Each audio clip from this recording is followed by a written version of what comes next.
안녕하세요. 개 알려주는 남자 수의사 이세원입니다. 오늘은 수의학 각 분야 전문가 선생님들을 모시는 베터뷰 코너입니다. 오늘 저는 청담동에 있는 라퓨클레르 동물 피부 클리닉에 나와 있는데요. 옆에 이제 원장님 모셨습니다. 원장님 안녕하세요. 안녕하세요. 네, 처음 뵙잖아요, 그죠? 네, 맞습니다. 그래서 간단하게 자기소개 한번 부탁드리겠습니다. 네, 안녕하세요. 저는 청담동 명품거리에서 동물 피부 클리닉, 피부만 전문으로 하는 동물병원을 운영하고 있는 라퓨클레르의 이태원 원장이라고 합니다. 오늘 이렇게 좋은 자리 마련해 주셔서 원장님께 감사드리고 구독자 여러분 반갑습니다. 반갑습니다. 네.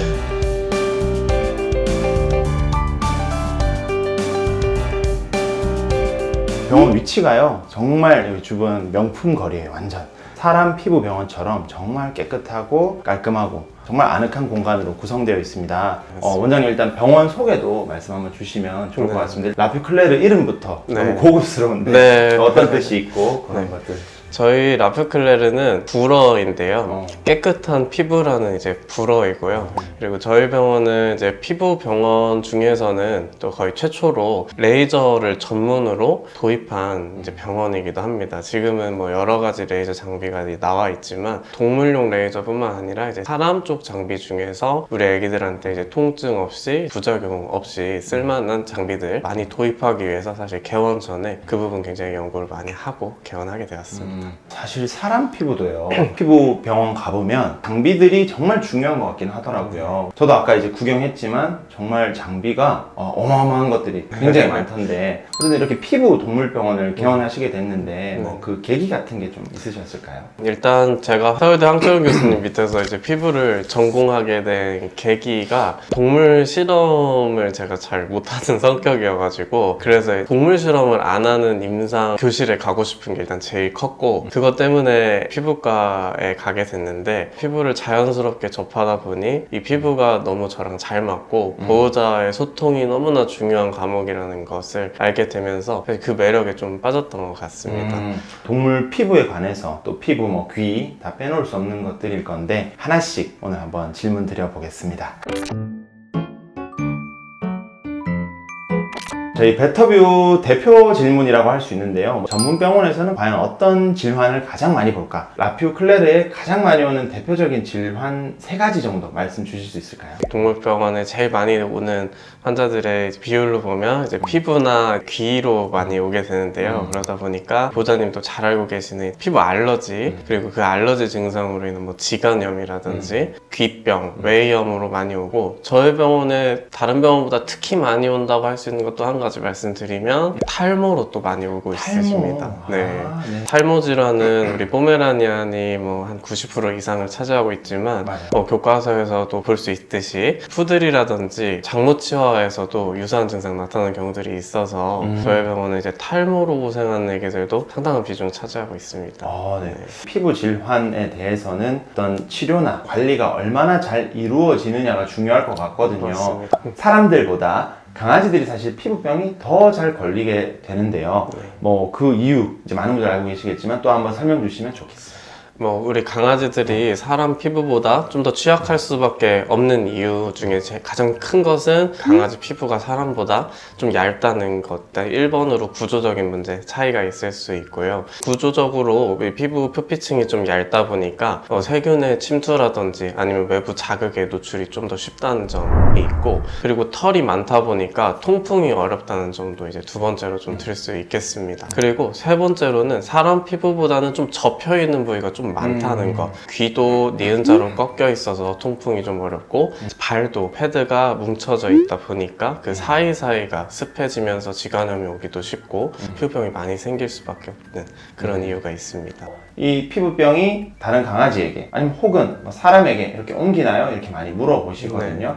이 부분은 또 어떻게 설명을 좀? 우리 대표적으로 사람한테 옮길 수 있는 이제 질환이 딱 2가지로 이제 나뉠 수가 있고, 잘 아시는 이제 개선충과 피부 사상균 링웜이라고 하는 것인데, 사실 이 2가지를 제외하면은 우리 강아지 피부병이 아무리 심하다 하더라도 그것들이 사실 다른 강아지나 이제 사람에게 옮기는 사실 쉽지 않다. 그래서 보호자님들께서 개선충이라든지 링웜과 관련된 증상으로 아이가 고생하는 것이 아니라면 그런 걱정을 미리부터 하실 필요는 없고 정확한 진단을 잘 받으러 병원에 내원하시는 것을 추천드리죠. 맞아요. 네. 간혹 이제 막 털 빠져 있고 너무 아토피나 이런 알러지로 고생하는 아이들을 네. 오히려 이제 눈살을 좀 찌푸리거나 맞아요. 뭐 피하시는 경우가 있는데 말씀 주신 뭐 개선충, 뭐 피부 사상균증이 아니라면 그럴 필요가 없다는 거.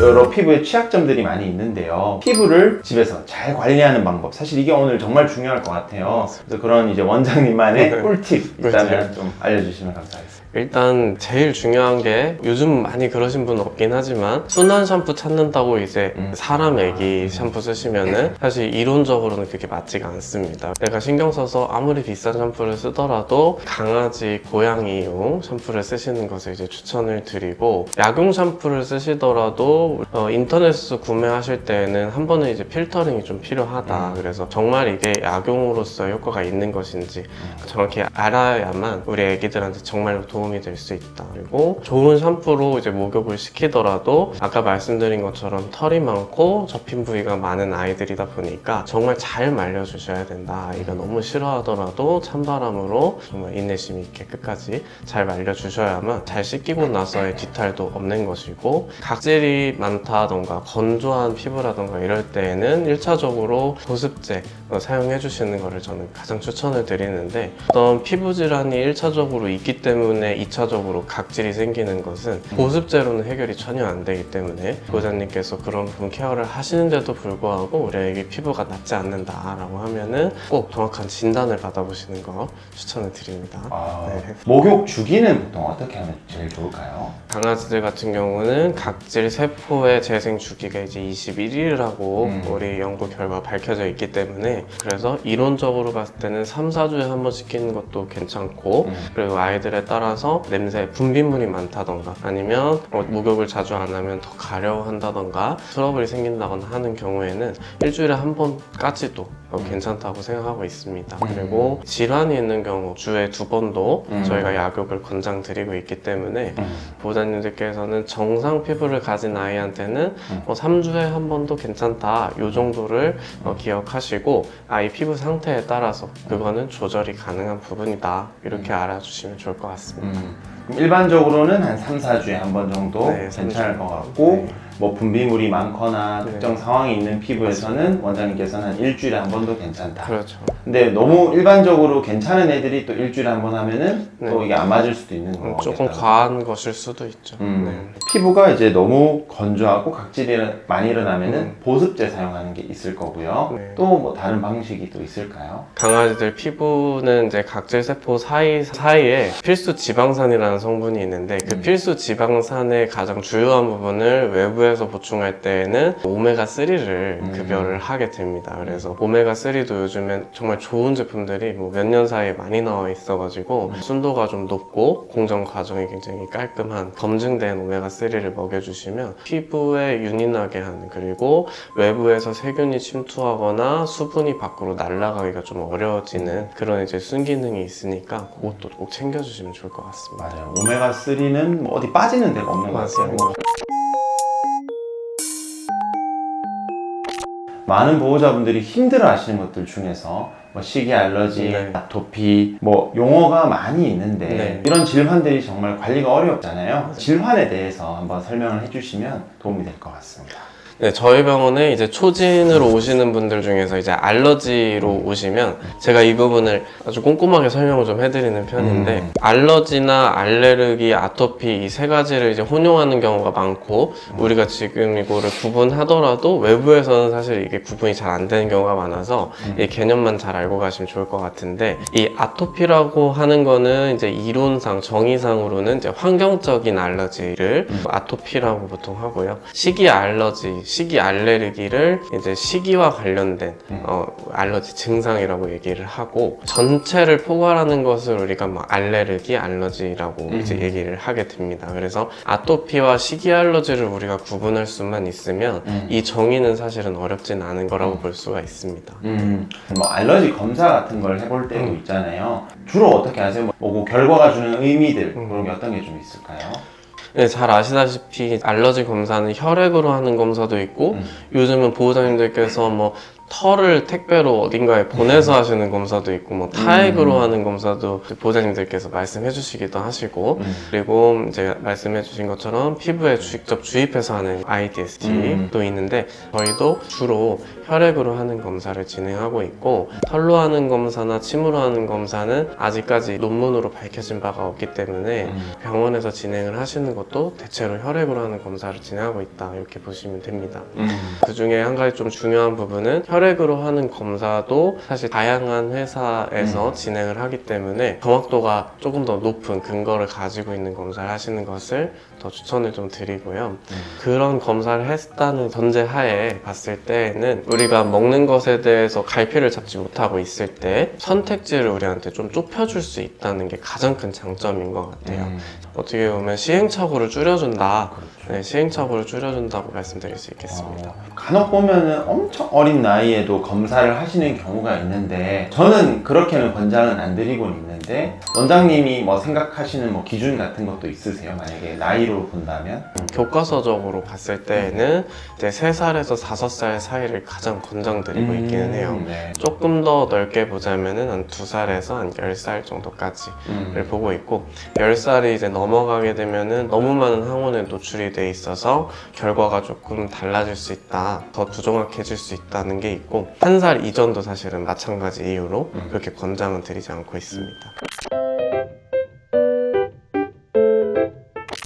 특히 이제 뭐 식이 알러지와 같은 경우 사료 선택에 어려움이 있다든지 가수분해 사료, LID, 노블 프로테인 뭐 이런 식으로 해서 좀 정보는 많은데 보호자분들께서도 혼란스럽고 수의사 선생님들도 수의사 선생님마다 얘기하시는 게 좀 다르고 하다 보니까 네. 원장님의 생각이 또 좀 궁금합니다. 아이들마다 알러지 반응, 식이 알러지 반응 자체에도 사실은 차이가 있기 때문에 일원화 시켜가지고 한 브랜드의 사료만 추천을 한다던가 그런 것은 사실 조금 이제는 좀 벗어나야 되지 않나라는 생각을 가지고 있고요. 증상의 정도가 낮은 아이들일수록 조금 더 온전한 단백질이 한 번은 좀 걸러져 있지만 알러지 반응이 최소화될 수 있게 노력해 놓은 사료들, 단백질원의 개수, 탄수화물원의 개수에 신경을 쓴 사료들을 처음에는 증상이 덜할 때는 먹여보시는 걸 이제 추천을 드리고 그 사료를 먹었을 때 아이 증상들이 안정이 돼 있다라고 하면은 추가로 다른 단백질원도 추가해서 먹여보시는 것도 저희는 같이 연습을 하는 편이고요. 그런 것들이 너무나 이제 버거운 아이들은 가수분해 사료가 더 잘 맞을 수도 있지만 가수분해 사료라고 하더라도 단백질의 개수에 차이가 있고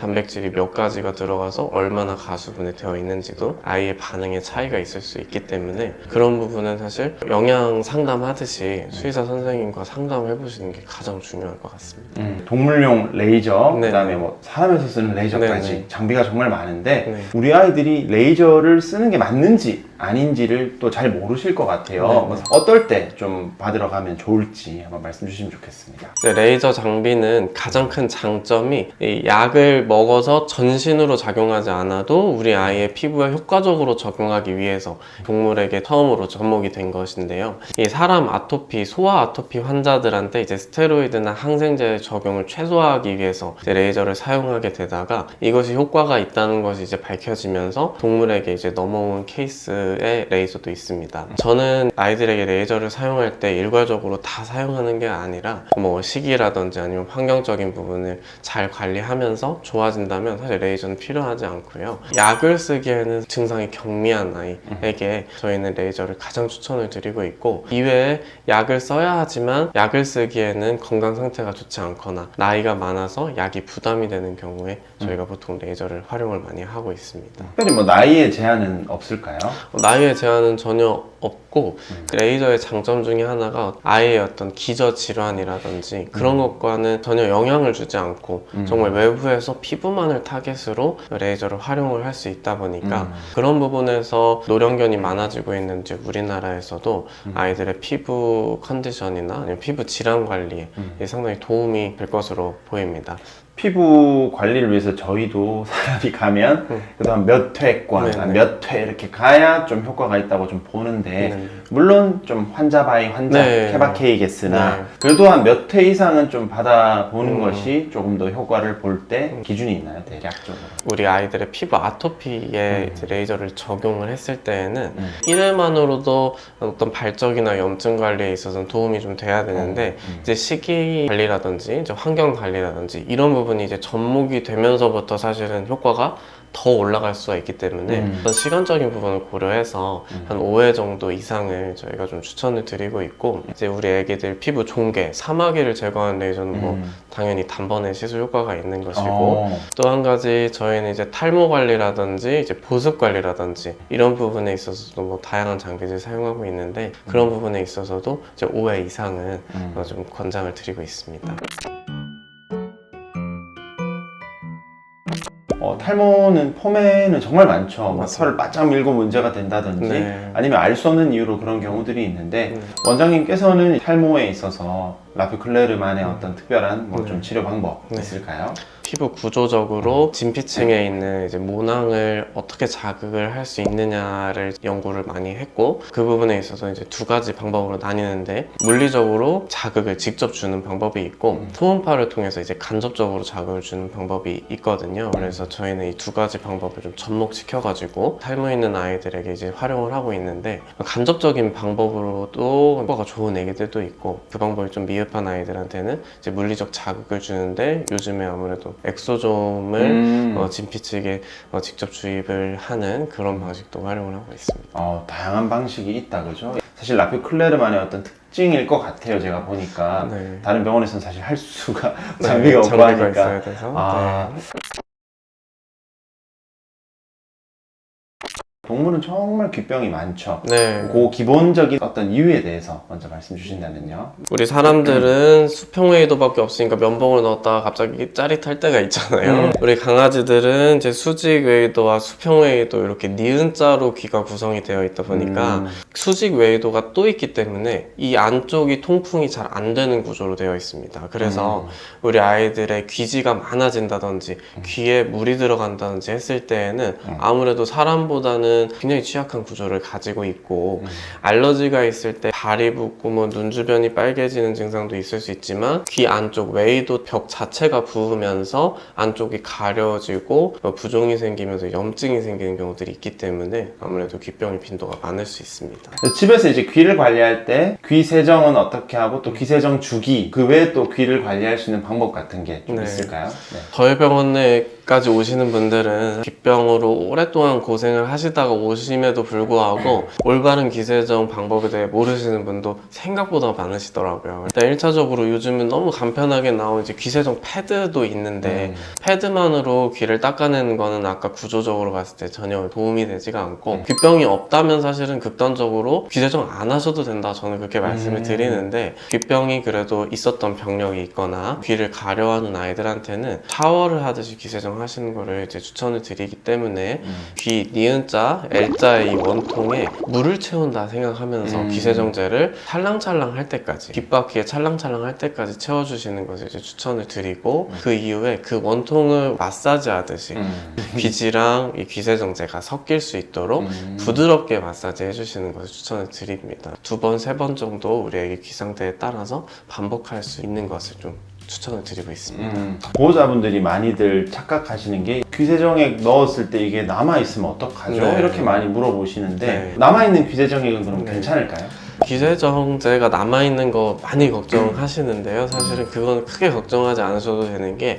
강아지들은 귀세정하고 나면 자기가 속 시원할 때까지 털거든요. 만약에 귀가 덮여있는 아이들이라고 하면 사실은 조금 걱정되실 수도 있으세요. 그런 경우에는 아이가 저항을 하지 않으면 찬바람으로 좀 말려주시는 것도 추천드리고, 드라이기를 너무 싫어한다 그러면 손선풍기도 괜찮습니다. 그래서 귀가 덮여있는 아이들, 통풍이 잘 안 될 것 같은 아이들이나 나이가 많아서 속 시원이 못한다, 그런 애기들은 보호자님께서 좀 도와주시는 거 추천드리죠.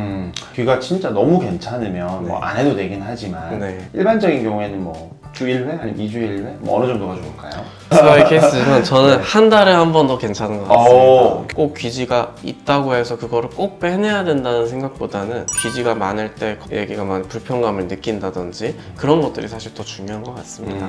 병원에서는 혹시 귀에 대한 레이저 치료 같은 것도 있나요? 저희 병원에서 이제 귀 레이저는 아토피 레이저를 보통 많이 사용을 하게 되는데 제가 제일 경계하는 부분은 귀 안쪽에 문제가 있을 때 귀 안에 문제가 있는 걸 먹는 약으로만 해결하려고 하는 것을 이제 가장 경계를 하고 있습니다. 왜냐면 먹는 약을 통해서 귀 안쪽까지 작용을 하기 위해서는 사실은 몸에서도 많은 노력이 필요하기 때문에 되도록이면 귀 안의 상태를 정확하게 보고 귀에 직접 적용을 해서 해결할 수 있는 방법을 가장 저는 좋아하고 귀에 염증이 생겼을 때는 부종이 생길 수 있고 그러다 보면 귀 안의 귀지들이 또 세균을 유발할 수 있기 때문에 부종을 완화시키고 염증을 줄여주고 이제 살균에 도움되는 레이저를 사용을 하게 됩니다. 그 레이저들을 활용하게 되었을 때는 스테로이드를 쓰지 않아도 더 편안해질 수 있는 그런 작용이 있죠. 진짜 원장님께서는 딱 아이들한테 맞춰서 최대한 맞춤형으로 네. 굳이 무리한 것들을 하지 네. 않고 너무 잘 케어를 해주시는 것 같습니다. 산책하고 나면 네. 항상 이 발을 어떻게 해야 되는지에 대해서 뭐 논란이랄까요? 네. 뭐 물티슈로 해야 맞습니다. 된다, 아니면 푸샴푸로 씻겨야 된다, 네. 뭐 그냥 둬도 된다, 네. 뭐 많은데요. 네. 원장님 의견은 좀 어떠세요? 사실 귀와 마찬가지의 접근이기는 한데요. 일단은 지간염이 오래 있었던 애기들 그리고 발을 많이 핥는 애기들의 경우에는 당연히 좀 씻겨주시는 게 좋은데 지간염이 있는 경우는 샴푸로 특히 약용 샴푸로 씻겨주고 잘 말려주는 걸 이제 가장 추천을 드립니다. 그것은 지간염이 있을 때의 얘기고 평범한 애기들, 아토피와 같은 피부 질환이 없는 애기들 같은 경우는 저는 극단적으로 그냥 놔둬도 된다고 생각을 하는데 사실은 밖에 나갔다 오면 발이 더러워지기도 하고 노폐물도 있을 수 있기 때문에 그런 아이들의 경우에는 뭐 물티슈를 사용하셔도 되고 푸샴푸 쓰시는 것도 저는 괜찮다고 생각을 합니다. 그래서 질환이 없는 경우에는 사실은 자유롭게 보호자님께서 하고 싶으신 대로 아이가 편안할 수 있게끔만 해주시면 좋지 않을까 싶습니다. 발사탕 하는 아이들 어떻게 관리 중에 계세요? 발사탕은 보호자님들께서 정말 습관인지 이게 진짜 질환인지 모르겠다 이렇게 헷갈리시는 분도 사실 정말 많으세요. 습관과 질환을 구분하는 가장 큰 차이를 집착의 정도와 그 핥는 어떤 강도 그리고 핥는 빈도 이렇게 보는데요. 집착의 정도라고 하면 하지 말라고 했을 때도 할 정도면 그러면 이게 습관이면 이렇게까지 할 수 있나? 뭐 이런 생각 한번 해보셔야 되고 내가 그냥 할짝할짝거리는 게 재밌을 수 있지만 거기를 상처낼 정도까지 이제 할 거 있다고 한다. 짓 물을 때까지 할 거 있다고 한다면 정말 이렇게까지 하는 걸 습관이라고 봐야 되나? 그것도 보셔야 될 것 같고 이 질환이다 라고 판단이 되었을 때에는 시기적인 부분, 환경적인 부분에 알러지로 인한 2차적인 증상, 대표적인 증상일 가능성이 높기 때문에 집에서 하실 수 있는 것은 이제 약욕을 잘 해주시는 거고 시기와 관련된 알러지원을 최대한 배제시켜 주시는 것. 발을 벌려 보셨을 때 축축은 한데 피부 상태가 빨갛지 않고 털에 가려져 있던 지간 사이 상태가 생각보다 양호해 보인다라고 하면 사실 그건 정말로 습관일 수도 있기 때문에 그런 경우에는 우리가 아주 엄격한 잣대를 들이밀지 않아도 그리고 꼭 그런 경우에 약을 먹여서라도 이걸 개선시켜야 되겠다 이렇게 생각하지 않으셔도 될 것 같고 발이 축축해져서 혹시라도 여기에 뭐 세균 감염되진 않을까 이런 정도의 생각만 하시면서 잘 씻겨주시기만 하셔도 되지 않을까 싶습니다. 라퓨클레르 동물 피부 클리닉 인스타그램도 있고 네. 유튜브 채널도 있습니다. 그래서 거기에도 많은 정보가 있기 때문에 추가적인 피부 관련 정보 얻으시길 바라겠고요. 오늘 일단 촬영해 주셔서 감사한데 마지막으로 혹시 해주고 싶으신 말씀 있으시다면요? 저희는 피부 전문 병원으로서 우리 아이들에게 약물을 최대한 최소화하고 그리고 우리 아이들의 맞춤형으로 최대한 먹을 수 있는 거 많이 먹여가면서 피부 질환을 잘 관리할 수 있도록 그리고 피부 질환뿐만 아니라 우리 아이들이 사람처럼 피부 관리받고 피부 케어받아서 피부 컨디션도 좋아질 수 있도록 하는 것을 목표로 열심히 하고 있는 병원입니다. 오늘 저희 병원에서 제가 우리 보호자님들께 항상 드리고 있는 말씀을 원장님 통해서 많은 분들에게 할 수 있는 기회를 갖게 되어서 너무너무 기쁘게 생각하고요. 보호자님들, 우리 강아지들과 항상 행복하시고 우리 아이들 항상 건강하기를 저도 기원하겠습니다. 아, 네, 너무 좋은 말씀 감사합니다. 오늘 만나본 전문가 수의사 선생님은 라퓨클레르 동물 피부 클리닉 이태현 원장님이었습니다. 감사합니다. 감사합니다. 네.